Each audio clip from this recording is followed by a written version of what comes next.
إنما كان قول المؤمنين إذا دعوا إلى الله ورسوله ليحكم بينهم أن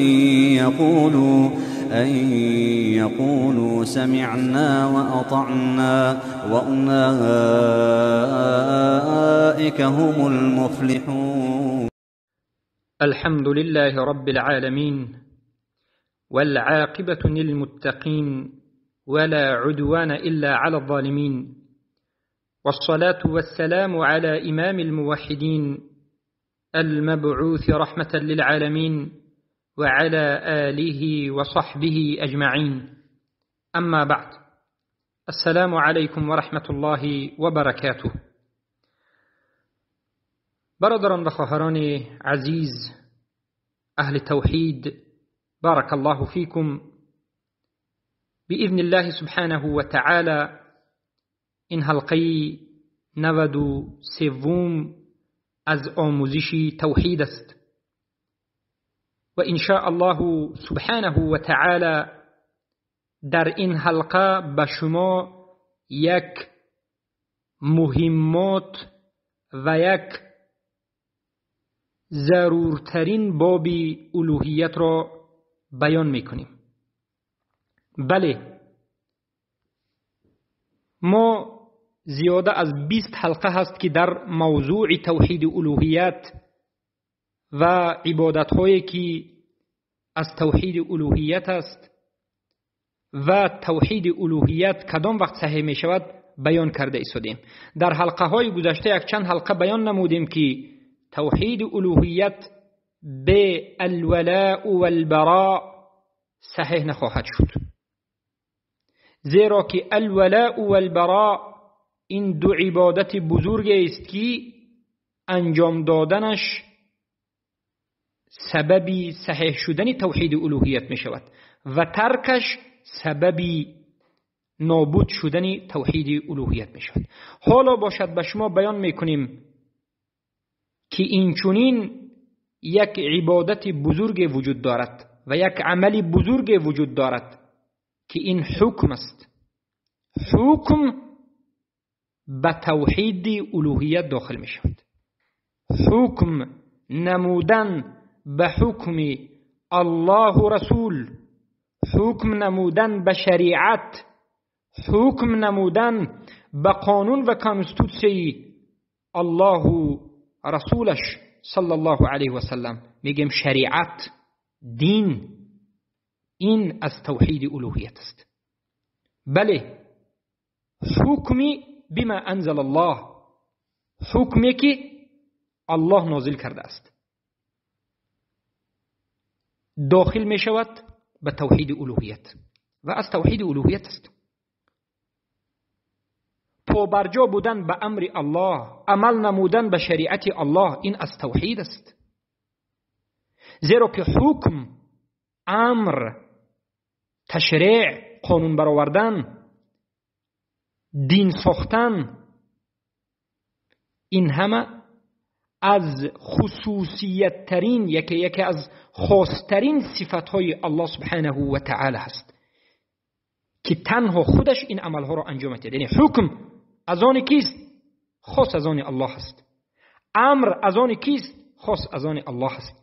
ساختن دین، قانون برآوردن از آن کیست؟ خاص از آن الله است. حرام و حلال کردن این امر است، این ساختن دین است، ساختن نظام است، این همه یگانه از آن الله است. و هر کسی که در این مسائل بیاید منازعه بکند در این صفتهای الله که از خصوصیت الله هست، ناراضگی بکند، منازعه بکند، بگوید که منم میتوانم قانون برارم، منم میتوانم که به خواست خودم هر چیزی که خواستم حکم بکنم، منم میتوانم که حلال و حرام بکنم و دین بسازم، پس این چنین انسان کافر است و مشرک است. بدانید که حکم کردن به آن چی که الله نازل کرده است و مراجعت کردن به سوی امر الله و رسولش، مراجعت کردن به محکمه های شرعی، مراجعت کردن برای حل و فصل اختلاف و مشکلی و جنگ و نافهمی ها برای حل و فصل کردن مشکلی ها به شریعت الله سبحانه و تعالی، به امر الله، به شرع الله، به حکم الله، این عبادت بزرگ است که الله دوست دارد و الله به این عبادت من و شما را امر کرده است. الله امر کرده است که ما باید به حکم الله حکم بکنیم. این عبادت است. الله امر کرده است که ما باید در وقتی مناقشه، در وقتی مشاجره یا در وقتی تنازعی که در بین انسانها در بین همدیگر میکنند مراجعت به حکم الله رسول بکنیم. به هر یک بنده واجب است که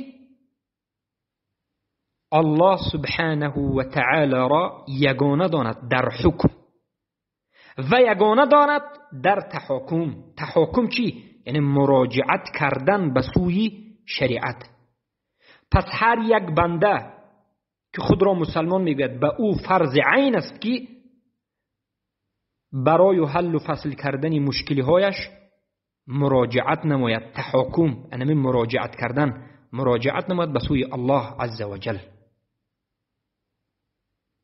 و به طاغوت ها، به حکم هایی که غیر حکم الله است کفر ورزد. مراجعت نکند به سوی طاغوت ها، به سوی طاغوت ها نرود، به سوی طاغوت ها عرض و شکایت نکند، عرض شکایتش را برای حل و فصل کردن بر از طاغوت رود. بله امروز در این مسئله آیات ها را بیان میکنیم، لیکن مسئله معاصر این است که برادران و خواهران زیاد همیشه ما را سوال میکنند که امروز در تاجیکستان، در دولت‌های کفری، در دولت‌های حربی و در دولت‌های دموکراتی سودهای شرعی وجود ندارد. همه سودها سودهای طاغوتی است، در زیر کنترل این دولت دموکراتی طاغوتی علمانی یا لیبرالی است. پس مسلمان باید چیکار بکند؟ مسلمان باید مراجعت نکند. مسلمان وقتی که به یک مسلمان دیگر اختلاف میکند، کشمکش میکند در باره یک چیزی یا در بالای یک قطعه زمین، یک مال یا یک دنیای به هم دیگر تلاش میکند، یک مسلمان دیگری را نبرد به طاغوت بسپارد، نبرد بگوید که ما را محکمه باید حکم بکنید، بین ما حل و فصل بکنید به آن حکمی که حکم طاغوتی است. این شرک است و این کفر است و این چنین انسان ها مشرک میشود.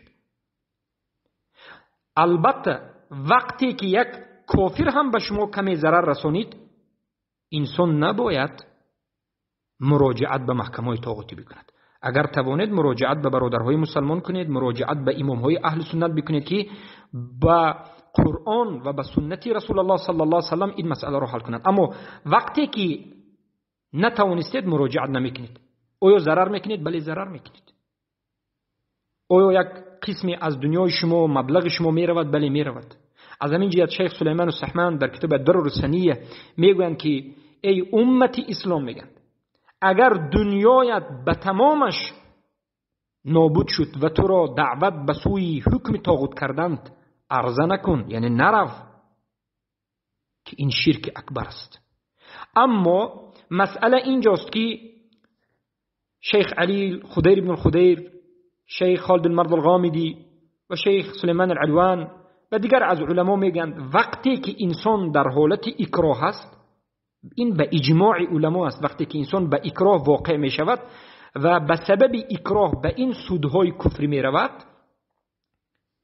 در این حالت البته که مشرک نمی شود، به شرطی که به قلبش این سودها را انکار بکند، به قلبش به این حکم سودها راضی نباشد و به رفتن راضی نباشد، لیکن او را اکراه کردند. اکراه چی؟ یعنی مجبور کردند، دیگر هیچ علاجی نداشت. طاغوت ها آمدن دستش را گرفتن بردن به سود، راست کردن در سود. یا که بارک الله فیکم او را دستگیر کردن بردن به سود، یا که گفتن اگر به سود نروی اعوذ بالله به خانواده تجاوز یک چیزی دیگر می شود، یا که او را زدند و به قتل تهدید کردند. این حالت ها اکراه است. در این حالت ها علما اجماع میکنند که جایز است، بوکه ندارد، برای که اکراه است. و در مسئله اکراه الله سبحانه و تعالی خودش گفته است که الا من اکره و قلبه مطمئن بالایمان، کسی که به کفر واقع شد کافر است، اما کسی که به شرک و کفر در حالت اکراه مجبور کردند و واقعش کردند، او قلبش مطمئن به ایمان است و به قلبش همین چیزی کفر و شرک را نمیخواهد، اما مجبور کردند و بردند و اکراه کردند، در این حالت الله او را بخشیده است. و حدیثی مصعب بن عمیر، بگیم حدیثی بارک الله فیکم عمار بن یاسر رضی الله عنهما معروف است، قصه عمار معروف است. اما مسئله دوم است که بعض انسان ها مثلا به یک حالت میغلطند که این حالت را علما بعضشون اکراه میگن و بعضشون اکراه نمیگن، اضطرار میگن. بمانندی این که یک کافر می آید و خانه مسلمان را، زمینش را میکشد و میگیرد، پول زیادش را میکشد و میگیرد، یا که می آید به بالای مسلمان و مسلمان را لطکوب میکند و میزند و باز تهدید میکند که دفعه آینده می آیم تجاوز میکنم. البته این مرد زن دارد، فرزند دارد، دختر دارد. اگر ترسد که اول ببیند که در اینجا مسلمان ها نباشد، به مسلمان ها یگان کمک مسلمان ها را یافته نتواند، مسلمان نیست، کمک مسلمان را دریافت کرده نمیتواند و در حقیقت میبیند که وی بار دیگر آمده ایستاده است، شاید قتل کند، تجاوز کند، فرزند دارد، عرض دارد و مال و ملک این را یا که به پرگی کشیده گرفته است و دیگر یگان کمک جماعت مسلمان نیست. علما درباره این میگن، بعضی از علما میگن که این اضطرار است و در بعضی از علما میگن که اکراه است، لیکن بالعموم این نمود حالت را به اکراه نسبت میدن. در این نمود حالت هم اگر به واسطه طاغوت خود را دفاع کند، علما یک باره حکم کفر را نمانده و این چنین انسان ها را تکفیر نکرده اند. اما در غیر این صورت انسان به خواهش خودش در یک چیزهای کوچک در همه مسائل، یا که یک مسلمان دیگری را به طاغوت میکشد، همیشه در نزد طاغوت است به طاغوت مراجعت میکند، این چنین انسان البته مشرک شده و توحید الوهیتش نابود شده است. چرا؟ برای اینکه مراجعت کردن به یک محکمه این عبادت است. مراجعت کردن به محکمه این عبادت است و مراجعت کردن به محکمه غیر الله یعنی عبادت را به غیر الله انجام دادن است. طلب حکم کردن از غیر الله، رضا شدن به غیر الله، رضا شدن به طاغوت و این شرک است. شرک در عبادت، شرک در الوهیت است. البته در این مسائل دلیل ها بینهایت زیاد است و ما در این مسائل در گروه کشف شبهات یک چند حلقه را به شما بیان کردیم و ان شاء الله باز بیان میکنیم. حالا به شما دلیل های واضح، قاطع و ثابت شده را به شما بیان میکنیم. الله سبحانه و تعالی اولا در مسئله حکم دلیل را میاریم که حکم از توحید است و انسان حکم از توحید هم ربوبیت و هم الوهیت و هم اسما و صفات است. انسان نباید به حکم غیر الله حکم بکند، انسان نباید حکم کسی را برابر حکم الله بکند، انسان نباید به حکم کسی حکم بکند، توحیدش نابود میشود. مرحمت الله سبحانه و تعالی در سوره کهف آیه 26 میگه اعوذ بالله من الشیطان الرجیم ولا یشرک فی حکمه احدا. ای انسان ها، در حکم الله کسی را به او شریک قرار ندهید. یعنی چی؟ یعنی همه حکم از آن الله است. الله خبر داده است که به درستی که همه حکم از آن یگانه الله است و به غیر حکم الله حکم نکنید و حکم کسی را برابر حکم الله نکنید که این شرک است و شما مشرک میشید. لا یشترک معه، میگن علما، یعنی حکم کسی را شریک حکم الله قرار ندهید. پس هر کسی که به حکم غیر الله عمل بکند به تحقیق غیر الله را عبادت کرده است و به خودش همون انسان را اله و رب گرفته است. خوب دقت بدید، وقتی که ما میگوییم که به حکم الله عمل میکنم، باید به حکم الله حکم کرده شود، مقصد ما این است که یگانه ذاتی که حکمش را ما قبول میکنیم و حکم او را سمعا و طاعتا میگوییم این الله است و شریعت اسلام است. حکم الله و رسول که این شریعت است. برای چی؟ برای که ما حکم او را تطبیق میکنیم و به حکم او سرخم میکنیم، این عبادت است، برای که او الله رب ما هست، اله ما است. پس هر کسی که به حکم غیر الله سرخم بکند، اطاعت بکند، حکم غیر الله را قبول بکند و به حکم غیر الله عمل بکند، پس غیر الله را عبادت کرده، غیر الله را به خودش اله و رب گرفته است. چرا؟ برای که الله در سوره یوسف آیه 40 میگوید این الحکم الا لله امر الا تعبدوا الا ایه. همانا که همه حکم از آن الله است و الله امر میکند که بجز الله، بجز او هیچ کسی را عبادت نکنید. یعنی چی؟ یعنی بغیر حکم الله عمل کردن و بغیر حکم الله اطاعت کردن و بغیر حکم الله حکم کردن، این عبادت کردن همون انسان است. وقتی که انسان دموکراتیا رو میخواهد، دموکراتیا رو اراده دارد، پس به شرک اراده واقع شده. چرا؟ برای آنکه ما گفتیم اراده، نیت، قصد این عبادت است که قصد ما، اراده ما، نیت ما تنها باید الله باشد. وقتی که کسی می آید حکم غیر الله را بمانند دموکراتیا یا غیر دموکراتیا، لیبرالی، سکولاریسم، علمانی و غیره را اراده میکند، قصد میکند، نیت میکند، برای تحقیقش حرکت میکند، میکوشد، شب و روز در کوشش است، همون را اراده کرده است. کوشش نکرده باشد هم اراده کرده است و خواسته است، پس حکم غیر الله را عمل کرده شده است و برای عملش تطبیق کرده شده است. پس غیر الله را عبادت کرده شده است. چرا؟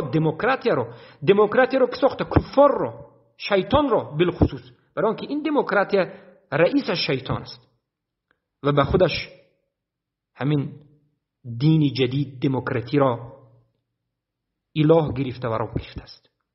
این الحکم الا لله، همانا که حکم از آن الله است. امر، الله امر میکند شما را که الا تعبدوا، غیر از الله کسی الا ایه، کسی دیگری رو عبادت نکنید. یعنی حکم کسی دیگری رو اطاعت نکنید و به حکم کسی دیگری حکم نکنید. این است، این یکی از دلیل ها بر این که الله به من شما خبر داده است که حکم همش از آن الله است و به حکم الله کسی را شریک قرار ندید. در سوره آل عمران آیه 64 الله میگوید الا نعبد الا الله ولا نشرك به شيئا ولا يتخذ بعضنا بعضا اربابا من دون الله. همانا که عبادت نکنیم بجز الله، یعنی یگانه الله را عبادت کنیم و عبادت نکنیم بجز الله چیزی دیگری را، تنها الله را عبادت بکنیم. ولا نشرك به شیئا، و چیزی را به الله شریک قرار ندهیم در عبادت یعنی در حکم هم عبادت است. ولا يتخذ بعضنا بعضا اربابا، و بعضی دیگریمون رو به خودمون رب نگیریم، یعنی بعضیمون حکم نبراریم مخالف حکم الله و بعضی دیگرمون به اون اطاعت نکنیم. ما کدام وقت به انسان ها اطاعت میکنیم؟ کدام وقت به ولی الامر، اگر یک ولی الامر مسلمان باشد، خلیفه باشد، امیر باشد که به حکم الله رسول حکم کند، کدام وقت اطاعتش واجب است؟ همان وقتی که سخنش، امرش مطابق قرآن و سنت است. کدام وقت سخنی علما را اطاعت میکنیم؟ همان وقتی که سخنش موافق قرآن و سنت به فهم سلف امت است. وقتی که سخن عالم، سخن امیر، سخن کسی نباشد مخالفی سخن الله رسول شد، به من شما فرض عین است، یعنی واجب است که این انکار بکنیم، اطاعت نکنیم. بارک الله فیکم. تمام اطاعت ها همان وقت قبول می شود که در زیر اطاعت الله رسول باشد. اگر مخالفت اطاعت الله رسول باشد، اطاعت به کسی کرده نمی شود و در این مسئله آیات و احادیث زیاد. لا طاعت لمخلوق فی المعصیة الخالق انما طاعت لله. هیچ اطاعت به یگان انسان در حالت گناه کرده نمی شود. یعنی به گناه کسی امر کرد هیچ وقت اطاعت کرده نمی شود. وقتی که امر او معصیت خالق الله هست، معصیت او یعنی امر او معصیت به الله هست، به معصیت یعنی به خالق است که این الله هست، این در این وقت اطاعت کرده نمی شود، بلکه واجب است که اطاعت نکنیم. الله سبحانه و تعالی در سوره توبه 31 میگه اتخذوا احبارهم و رهبانهم اربابا من دون الله. یهودها مشرک شدند و امروز کسی که این عمل یهود را میکند این چنین مشرک میشود. برای اون که هر آیتی که یهود را بیان کرد که مشرک شدن، این آیت به من و شما تا روز قیامت دخل دارد، فقط به یهود نه. بعضی میگن که آیت به یهود نازل شد تمام، این آیت به مشرک نازل شد تمام. اگر ما قرآن را اینش به یهود و اینش به نصارا، اینش به مشرک نازل شد بگیم، البته که این قرآنی که امروز است به ما عمل کردن نمیشد. از همین جهت در علم اصول فقه قاعده است که العبرة بعموم اللفظ لا بخصوص السبب. عبرت به عموم لفظ قرآن است، نه به خصوص سبب. وقتی که این آیت منسوخ نشد، پس این آیت به من و شما دخل دارد که هر کسی که احبار را، پیشوای خودش را، امام خودش را، علمای خودش را رب بجز الله گرفت، او مشرک شد. چگونه؟ وقتی که عالم مخالف قرآن و سنت فتوا داد، دیده و دانسته تو اطاعتش کردی. عالم دید که در قرآن شرک حرام است، حکم کردن به حکم غیر الله این شرک است و حرام است، اما گفت که بوکه ندارد. تو فهمیدی، دانستی، باز طرفداریش کردی، پس همون عالم مشرک شده است و کسی که به همون اطاعت میکند به شرک اطاعت وارد شده و به خودش همین عالم را رب گرفته. رب که ما معنای رب را بیان کردیم، ملک، اونی که مدبر است، امر از آنی است، سید المطاع، مصلح. بارک الله فیکم. پس الله سبحانه و تعالی در اینجا انکار کرده ایستاده است کسی را که به الله یا به همراهی الله کسی دیگری را به خودش رب میگیرد، کسی دیگری را بجز الله اطاعت میکند، در حالتی که همون کسی دیگر یک شریعتی نو ساخته شده است. یعنی چیزی که الله ممکن نیست میگه این ممکن است میگه، چیزی که الله ممکن است و فرض است، ضرور است میگه این میگه که ممکن نیست و ضرور نیست میگه. پس دین دیگری را پیدا کرد، حلال و حرام از پیش خودش کرد، از پیش خودش حکم برآورد و تو آمدی و به این انسان اطاعت کردی، پس مشرک شدی، برای اون که غیر الله را اطاعت کردی و به شرک واقع شدی، برای اون که شرک اطاعت وجود دارد. شرک 4 نمود است و این معروف است که تمامی نمود شرک را به همین 4 نمود باز میگردد. شرک در دعا، دعا 2 نمود شرک است، شرک دعا، دعای مسئلت و دعای بارک الله فیکم عبادت. دعای مسئلت دست برداشته از الله طلب کردن، دعای عبادت یعنی سجده و نماز خواندن، عبادت هایی که وجود دارد، اینم دعا گفته می شود. و در این باب کسی که به شرک واقع می شود مشرک می شود، شرک اکبر می شود. و بمانند این چنین شرک دیگر، شرک نیت، اراده، قصد. کسی که اراده غیر الله کند، نیت غیر الله کند، نیتی حکم غیر الله کند، اراده حکم غیر الله کند، قصد غیر الله کند، در یکی از عبادت ها مشرک است. و سومین نمود شرک، شرک در محبت. کسی بیاید غیر الله را از الله زیادتر دوست دارد، غیر الله را برابر الله دوست دارد، این مشرک در محبت شد. و 4مین نمود شرک، شرک در اطاعت، در اطاعت کردن کسی قانون میبرارد اطاعت میکنی، قانون میبرارد قانونی برآورده او را به جان و دلت دفاع میکنی و در همون راه میموری، مشرک است. مسائل لشکری طاغوت هم به همین جانب داخل میشود. یکی از شرک اونها شرک اطاعت است. لشکرهایی که امروز حکمشون کفر است و شرک است، لشکرهای طاغوت، سببش این است که اطاعت، شرک اطاعت. وقتی که از بالا امر شد تمام است،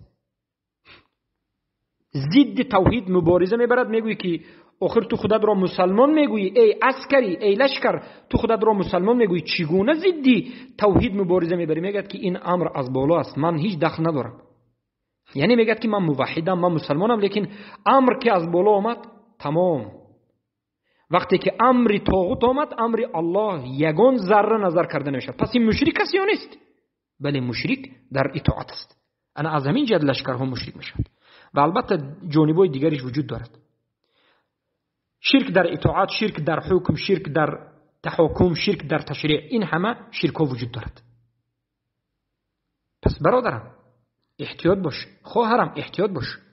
زمانی که از شرک نجات یافتی، زمانی که توحید ربوبیت و الوهیت اسما و صفات و توحید متابعت صحیح شد، بله اون وعده های الله که در قرآن آمده است که انسان‌های مؤمن به جنت می‌روند، انا همچنین انسان‌اند. از شرک و مشرکین دور شده و توحید را تحقیق کرده. در غیر این صورت امید به جنت کردن این ناممکن است و این دروغ است. مشرکای قریش امید به جنت می‌کردند، اما این امیدشان امیدی دروغین بود، برای آنکه اونها عمل نمی‌کردند، اما خودشان را بر دروغ فریب می‌دادند. پس بدانید که حکم را الله در قرآن عبادت نامیده است و این چنین الله بیان کرده است که همه حکم از آن الله، یگانه از آن او است و هیچ کسی در حکم به الله شریک نیست، نه در برآوردن حکم، نه در ساختن حکم، نه در حکم کردن. حکم کننده الله است که باید به حکم الله حکم کرده شد و قانون برآورنده الله است که باید به قانون‌های برآورده الله و رسول، که الله این قرآن و سنت هم از جانب الله است، هر دوش وحی است، هم قرآن هم سنت، از هم دیگرش ما جدا نمی‌کنیم. قرآن را از سنت جدا کردن و سنت را از قرآن جدا کردن، این از صفات‌های اهل بدعت و این از گمراهان و مشرکان است. اهل سنت بل جماعت میگن قرآن و سنت هر دوش یک حکم دارد. این کار و سنت این کار قرآن است، این کار قرآن این کار سنت است. این هر دو به هم دیگری ناممکن است. وقتی که حکم الله میگن بدونید که قرآن و سنت شریعت کاملا همین حکم الله است. قانون برآوردن هیچ کس حق ندارد. پس امروز پارلمانت هایی که وجود دارد که دست میبردارن یک قانون رو اجازت میدن، اجازت نمیدن، ها یا نمیگن و با همین هر سال یک قانونی هر ماه قانون میبرن، این همه مشرکند اگرچه خودشون رو مسلمان میگن. و این چنین الله سبحانه و البته در این مسئله الله سبحانه و تعالی بیان کرده است و باید دانیم که الله خودش تکفیر کرده است کسی را که متحاکم به سوی غیر الله میشد، یعنی طلب مراجعت به حکم غیر الله میکرد، به سودهای طاغوتی مراجعه میکرد. در سوره یوسف آیه 40 نظر کنید، این الحکم الا لله امر الا تعبدوا الا ایه. اول میگه که همون حکم از آن الله است و الله امر میکند که بجز الله غیر الله را عبادت نکنید، یعنی به حکم غیر الله حکم نکنید. و در سوره نساء آیه 60 میگه یریدون ان یتحاکموا الی الطاغوت وقد امروا ان یکفروا به الم تر الی الذین یزعمون انهم آمنوا بما انزل الیک وما انزل من قبلک. آیا دیدی ای محمد صلی الله علیه و سلم کسانی را که دعوا میکنند که گویا مسلمان، دعوای بر دروغ میکنند که مسلمانند و مؤمنند.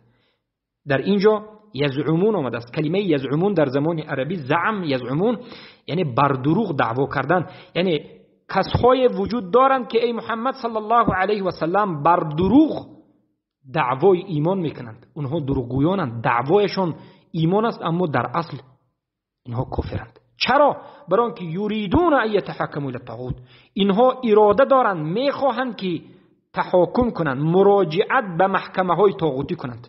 الله در اینجا حکم غیر خودش را طاغوت نامیده است. هر حکمی که غیر حکم الله است این طاغوت است و جاهلیت است. افحکم الجاهلیت یبغون، در اینجا طاغوت و در این آیه که گفتیم جاهلیت بود، در حالتی که الله امر کرده بود که به این حکم کفر ورزند. لقد امروا یکفروا به و یرید الشیطان ان یضلهم ضلالا بعیدا. بارک الله فیکم. پس این همه اطاعت کردن به قانون براری که مخالف قانون الله و رسول قانون برآورده، مراجعت کردن به حاکم هایی که به غیر حکم الله و رسول حکم میکنند، این شرک است و این شرک در الوهیت است. این متعلق به فعل بنده است، یعنی انسان به فعلش مشرک شده است. کدام فعل؟ فعل اول انسان اطاعت کردن این فعل است، این عبادت فعلی، و مراجعت کردن به محکمه اینم فعل بنده است. به همین دو فعلش که عبادت است مشرک شده است. الله سبحانه و تعالی در سوره انعام آیه 121 میگه و ان اطعتموهم انکم لمشرکون. همانو اگر اطاعتشون کردید کیها را؟ مشرکین را. بدانید که به درستی به تحقیق شما هم حتما مثل همونها مشرک میشید. یعنی وقتی که مشرکا به شما یک قانونی را، یک حکمی را، یک حل و فصل کردن مسئله را پیشنهاد کردند، شما ای پیامبر و ای مؤمنین و موحدین اطاعت کردید، مشرک میشید. این خطاب به کی است؟ به پیامبر صلی الله علیه و آله و به صحابگان و به مؤمنان تا روز قیامت. پیامبر را الله همچنین گفته شده است، صحابگان را همچنین گفته شده است که اطاعت کنید مشرک میشید. من و شما هم همچنین است.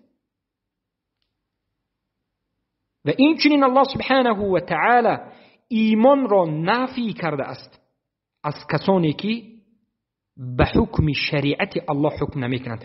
و این چنین انسان هایی که به حکم شریعت الله حکم نمی کنند، به حکم ما انزل الله حکم نمی کنند، اینها را به حکم بما انزل الله حکم نمی کنند، یعنی به حکم الله و رسول حکم نمی کنند، اینها را خودی الله کافر خونده است، حکم به کفرشون کرده است. نظر بکنید به آیت که الله سبحانه و تعالی میگه فلا وربك لا يؤمنون حتى يحكموك فيما شجر بينهم ثم لا يجدوا في انفسهم حرجا مما قضيت ويسلموا تسليما. قسم برب بدی محمد، الله به خودش قسم خورده است که قسم برب بدی محمد مؤمن نمیشوند تا زمانی که تو را در بینشان حکم قرار بدهند، به حکم تو حکم بکنند. نظر بکنید به تفسیر ابن کثیر، نظر بکنید به تفسیر شیخ علامه اهل سنت والجماعت محمد امین شنقیطی، نظر بکنید به تفسیر الطبری، تفسیر ابن جریر الطبری سلف این امت، نظر بکنید به سخن ابن خزیمه و دیگر از علمای سلف که در زیر این آیه چی میگن. یعنی کسی که پیامبر را در بینش حاکم قرار ندهد، به حکم شریعت حکم نکند، این انسان کافر است. فلا وربک لا یؤمنون، لا یؤمنون ایمان یعنی ایمانش هست و ایمانش کامل نمی شود، این مسلمان است و مسلمان ضعیف است نیست، بلکه این کافر است. لا یؤمنون اصلی ایمان را ندارد، کافر است تا همون زمانی که به حکم الله حکم کند. و ما كان لمؤمن ولا مؤمنة اذا قضى الله ورسوله امرا ان يكون لهم الخيرة من امره. برای مؤمنها و برای مؤمن زنها اجازت نیست که زمانی که الله و رسول حکمی را بیان کرد بعد از این اختیار داشته باشد به حکم دیگری برود. اجازت نیست، این ناممکن است. پس اگر من مسلمانم بگید باید به حکم الله و رسول مراجعه بکنید، دیگر راهی وجود ندارد. و ما کان لمؤمن نفس ولا مؤمنة، این چنین زنها را الله الهیده با ذکر کرده است. این دلالت به اهمیت این موضوع میکند. در سوره بارک الله فیکم مائده 44 الله میگه و من لم يحكم بما انزل الله فاولئک هم الكافرون. و هر کسی که حکم به اون چی که الله نازل کرده است نکند پس از جمله کافران است. شیخ الاسلام ابن تیمیه رحمه الله در زیر این آیت در کتاب مجموعه الفتاوا آمده است که میگویند وقتی که الکافرون آمد، کلمه کافرون در پیشش پیوست به دو حرف آمد، الف لام، یعنی کلمه الکافرون شد، کافرون نشد و الکافرون شد، هم الکافرون، یعنی الکافرون. این دلالت به کفر اکبر بودنی این حکم میکند، یعنی هر کسی که مطلقاً به حکم غیر الله حکم نکند، شریعت رو تبدیل بدهد، این آدم کافر است، کفر اکبر است. و به همین روایت ابن عباس دلالت میکند که از طاووس روایت شده است که در سنن و مسند و غیره آمده است که ابن عباس میگند هی کفرون، هی به کفرون در روایت، یعنی این کفر است. وقتی که کفرون ابن عباس گفتند و مطلق گفتند، علما میگن این کفری اکبر است. و در این مسئله علمای معاصر و گذشته کتاب ها نوشتند و بهترین کتاب این کتاب شیخ عبدالرحمن ابن محمود حفظه الله و فک اسره که الحکم بغیر ما انزل الله گفته یک کتاب نوشتند، یا الحکم بما انزل الله. و شرک الحکم خالد المرض الغامدی تحکیم القوانین گفته کتاب که شیخ ابراهیم محمد ابن ابراهیم ابن عبداللطیف ابن عبدالرحمن ابن حسن ابن محمد ابن عبدالوهاب رحمه الله. و در این مسئله ابن باز کتاب نوشتن، کتاب حکم بالقومیه. و در این مسئله سخنهای محمد امین شنقیطی در زیر همین سوره مائده آیه 44 تا آیه 55 سوره مائده و سوره نساء آیه 59 تا 65 که یک رساله هم شده است و در کتاب اضواء البیان وجود دارد. و در این مسئله کتاب ها در نزد اهل سنت و الجماعت زیاد است و رساله هایی که علی بن خضیر نوشتند و سخنهایی که سلیمان العلوان و غیر از علما گفتند. بارک الله فیکم. اما روایتی که امروز جهمی ها می آرد، مرجعه ها می آرد و میگد که این آیت دلالت به کفر اصغر میکند و روایت می آرد روایت ابن عباس را ان هشام ابن جریج ان طاووس میگد که کفر دون الکفر، یعنی این کفر اصغر است میگد. اولا این روایت ضعیف است، هشام ابن جریج ضعیف است. اگر این روایت را صحیح گویم هم این در یک قضیه معین است، یعنی اگر یک پادشاه مسلمان، یک امیر، یک خلیفه مسلمان در یک حالت، در یک قضیه حکم الله را ترک کند و اعتقاد بکند که این کارش کفر است و حرام است، یعنی میداند که این کارش کفر است و حرام است و بغیر حکم الله حکم نمی کند اما فقط ترک میکند. مثلا فرزندش دزدی کرد، امیر فرزند من دستش نبرید میگد این کفر است، میگد من توبه میکنم لیکن نبرید میگد. یک قضیه معین و این دلالت میکند و این در همه این کتاب‌های گفته ما وجود دارد. اما حاکمی که یک قضیه معین باشد، هم خلیفه باشد و یک حکم الله گفت که نه این حکم به یک طرف میگذاریم، بجای این حکم این سخنی من نمیکنیم، این حکم من نمیکنیم، مرتد است. برای اینکه حکم الله انکار کرد به این کارش مرتد شد. یا که حکم خودش افضل از حکم الله دانست مرتد شد، یا که حکم خودش جایز دانست برابر حکم الله دانست مرتد شد. در همه حالت. بارک الله فیکم. به درایت دیگر الله میگه و کیف یحکمونک و عندهم التوراة فيها حکم الله ثم يتولون من بعد ذلك وما اولئک بالمؤمنین. این وقت هم دلالت به هم میکرد. پس در این مسئله ما یک چند حلقه های زیاد در گروه کشف شبهات بیان کردیم و نام موضوع ما هم کشف کردن شبهات در مسئله الحکم بغیر ما انزل الله یا که در مسئله الحکم بما انزل الله است که مرحمت شما گفتگو بکنید اینا یابید و گوش بکنید. این مسئله مهم است و شرک عصر هم انمی شرک حکم، شرک تشریع، شرک تحاکم، شرک اطاعت است. این عصر ما به همین شرک ابتلا شده است. در زمان قدیم علمای اهل سنت و الجماعت نسبت این شرک سخن میکردن لیکن مختصرا، اما در مسئله شرک دعا و عبادت زیاد سخن کرده و کتاب‌ها نوشته بودند، چرا که در زمان اونها حاکم‌ها همه مسلمان بود، به حکم الله و رسول حکم میکرد، اما شرک دعای عبادت، دعای مسئلت که وجود داشت این کار میکردند.